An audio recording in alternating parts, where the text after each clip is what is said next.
Hoje tem Esquenta Indie com Indiana Jones e os Caçadores da Arca Perdida.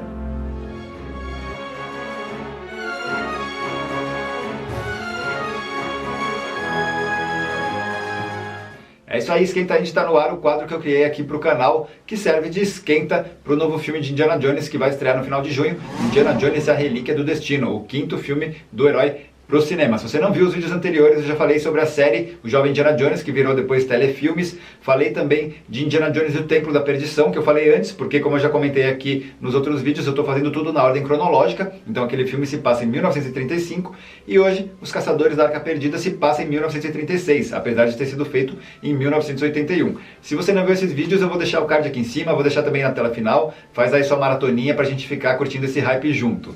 Bom, então, Os Caçadores da Arca Perdida foi feito pelos amigos, na época eles tinham 11 anos de amizade, Steven Spielberg e George Lucas. Eles uniram suas forças pela primeira vez atrás das câmeras para trazer esse projeto aí à vida. E também foi a primeira vez então que a gente viu Harrison Ford dando vida aí ao Indiana Smith. Opa, Indiana Smith? Não, não é esse o nome dele, né? O nome dele é Henry Jones Jr., ou Indiana Jones, mas quase foi Indiana Smith. Esse era o nome que o George Lucas tinha dado pro personagem, mas o Steven Spielberg não gostou muito não. E aí o George falou, então, o que você acha de Indiana Jones? Aí ele falou, ah, beleza, então, e aí ficou esse nome, um nome que eu acho que é bem mais marcante, né, vamos concordar. A ideia era fazer um filme de aventura de ritmo acelerado, sem enrolação, que era vagamente baseado e homenageando aquelas séries preto e branco que passavam nas matinês nos cinemas no sábado de manhã. Séries muito famosas, inclusive, por acabar com um grande cliffhanger, né? Que é aquela situação que você não sabe o que vai acontecer com o personagem que está em tela. É lógico que aqui no caso do Indiana Jones já era uma coisa com uma maior produção, com muito mais investimento e exigia muito mais planejamento. Um nível muito mais elevado por se tratar de um blockbuster. O Steven Spielberg queria um ator desconhecido para dar vida ao herói, mas ele estava 6 meses procurando e não estava nem chegando perto de uma conclusão aí de quem seria bom para fazer o personagem. Faltavam 3 semanas para esgotar o prazo para ele fazer essa escolha, quando ele estava assistindo a Star Wars: O Império Contra-Ataca e viu Harrison Ford e pensou, putz, esse cara aí pode ser uma boa. Ligou pro George Lucas e falou, o que você acha da gente colocar o Harrison Ford como Indiana Jones? Aí George Lucas falou, putz, não sei, ele já fez 2 filmes comigo, ele é bom, mas eu não quero ficar conhecido que nem esses diretores que trabalham sempre com os mesmos atores, sabe? Aí o Steven falou, ah, beleza então, né? Eles tinham feito um teste que tinha sido muito bom com o Tom Selleck, né? Um outro ator aí que tinha dado um show ali, digamos assim, em frente às câmeras. Eles falaram, pô, esse cara aqui é legal, vamos com ele, vamos fazer com o Tom Selleck então. Entraram em contato com o ator, com o agente dele, com a assessoria lá. E aí eles falaram assim, olha, só estamos esperando aí, né, ver, porque ele tá com uma série engatilhada. E aí quando o pessoal da série ficou sabendo desse rebuliço aí, né, em torno do ator, aprovaram a série e falou, pronto, a série foi aprovada, ele vai fazer, então agora ele tá preso, não consegue mais fazer esse filme aí, e aí ele fechou o contrato para fazer a série Magnum P.I., que foi um grande sucesso e elevou ele ao patamar de estrela também. Então, se não fosse uma coisa, seria outra. Quem sabe se ele tivesse feito Indiana Jones, de repente o filme não ia fazer tanto sucesso. A gente nunca sabe, né? Mas o que aconteceu foi isso. Ele ficou famoso com a série dele e então abriu as portas aí pro Harrison Ford de novo entrar pro jogo. O Steven falou, e aí? Que tal o Harrison, né? E aí então eles acabaram entrando no consenso e o George Lucas aceitou o Harrison Ford no papel e ele gostava do ator, né? Era simplesmente por causa daquilo que eu falei. Ele acabou indo conhecer o Steven Spielberg, que ele não conhecia pessoalmente ainda, né? Só o George Lucas, como o Steven que ia dirigir os filmes. Aí ele foi lá na casa dele, conversaram e ele se empolgou bastante, gostou do diretor, se deram bem, gostou também do roteiro e ele acabou fechando então um contrato para os 3 filmes, coisa que ele não gostava de fazer. Ele era muito relutante quanto a isso, né? Porque nunca se sabe aí como que os filmes, como que o primeiro vai na bilheteria, né? Se vai ser bom para ele ou não como ator, tal, mas ele confiou bastante no diretor, no roteiro e também na equipe que estava trabalhando, que inclusive tinha muita gente já ligada a Star Wars, que trabalhou com ele lá nos outros filmes, e aí ele acabou então fechando o contrato para esses 3 filmes clássicos aí de Indiana Jones. Antes de continuar falando algumas curiosidades sobre o filme, sobre a produção, é legal de relembrar um pouco da história, né? Então Os Caçadores da Arca Perdida conta a busca por essa arca, que teria sido a arca que carregou os 10 mandamentos de Moisés e que tem muito poder ali envolto nela, uma coisa meio sobrenatural. Aí Hitler tá atrás dessa arca e tá recrutando alguns arqueólogos aí ao redor do mundo para conseguir recuperar esse artefato. Mas por outro lado tem gente que sabe desses planos dos nazistas e então resolve procurar outras pessoas que possam ajudar a encontrar essa arca antes deles. E é aí que o Indiana Jones entra então na história e acaba indo atrás também da Marion, que é a mocinha desse filme, né? Que o pai dela tinha uma peça lá também que era essencial para conseguirem chegar na arca e tal, e aí ela acaba entrando nessa aventura junto com ele. Bom, agora sim, demos uma situada para relembrar, né, caso você não tivesse ainda com a memória fresca, digamos assim. Então vamos falar da Marion, ou Marion Ravenwood, que é interpretada pela Karen Allen, que na época era uma atriz de teatro nova-iorquina, e aqui dá vida a essa personagem que é diferente da Willie lá de O Templo da Perdição, que era uma mocinha bem assustada, né? Essa aqui não, é mais linha dura, tem mais força, mais coragem e gosta de uma cachaça. O ator britânico John Rhys Davies aparece aqui pela primeira vez interpretando o amigo do Indiana Jones, Sallah, mas esse ator também para mim vai ser sempre o Gimli de O Senhor dos Anéis, né? Ele fazia o anão lá na trilogia do Peter Jackson.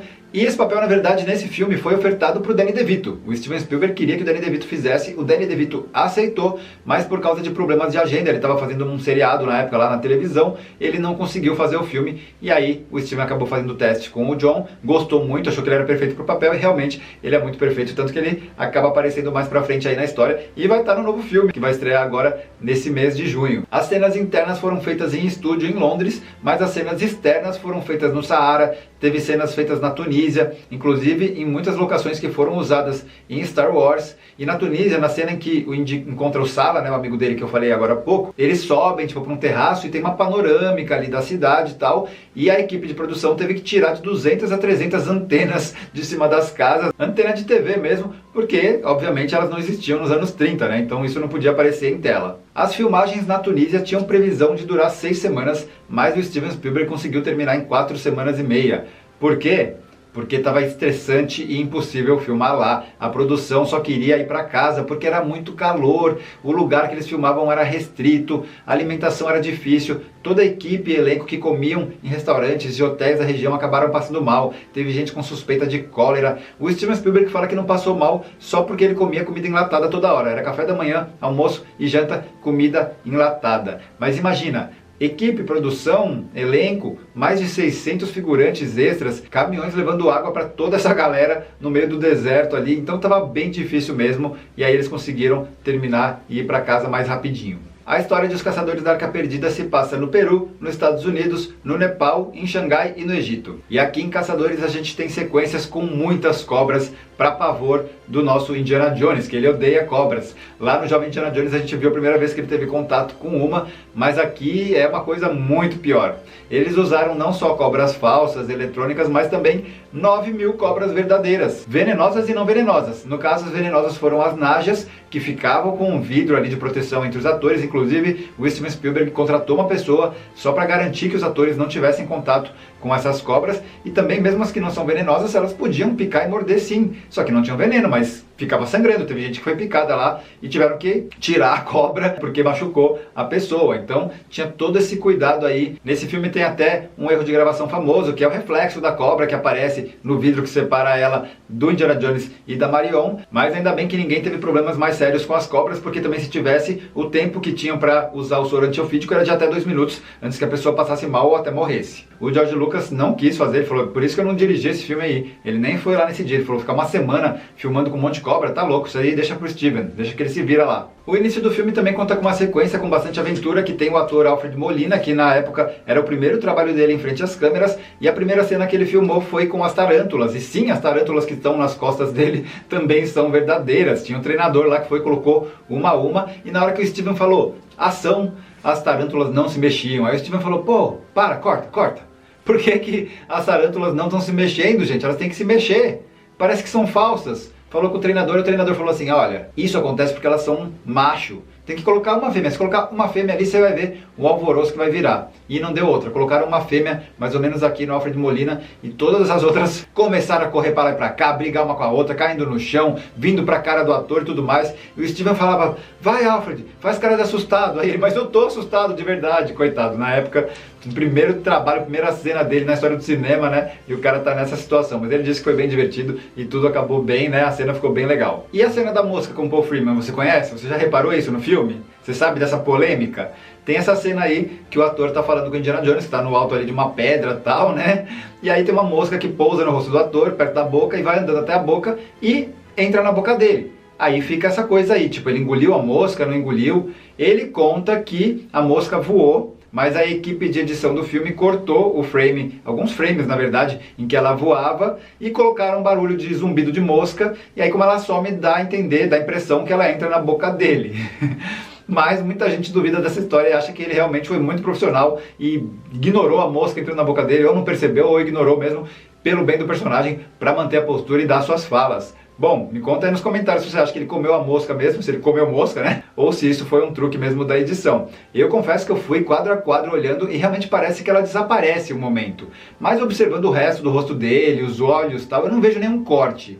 Então ou foi muito bem feito, talvez naquele momento eles estavam começando a usar o CGI, né, os primeiros efeitos especiais, e conseguiram disfarçar. Eu tenho minhas dúvidas, mas me fala aí o que você acha, se ele engoliu a mosquinha ou se isso foi um efeito na ilha de edição. Além de usar todos esses animais e também, como eu falei, o começo do CGI ali, né, estamos começando a brincar bastante com os efeitos especiais feitos por computadores, o filme também conta com muitos efeitos práticos, máscaras de látex, fogo e cenários gigantescos verdadeiros. Uma última curiosidade antes de terminar, sabe aquele submarino que aparece no final do filme? Foi alugado, e sabe de quem? Da produção do filme alemão O Barco, do Wolfgang Petersen. O filme ainda não tinha começado a rodar, e aí o Steven Spielberg conseguiu alugar então antes que eles precisassem, e essas filmagens foram feitas na França. É isso aí, esse Esquenta Indie fica por aqui, mas ainda temos 2 filmes para falar antes da estreia do novo, então fica acompanhando o canal, se você gostou deixa sua curtida, compartilha com os amigos, se inscreve aí e ativa as notificações. Eu te vejo no próximo vídeo.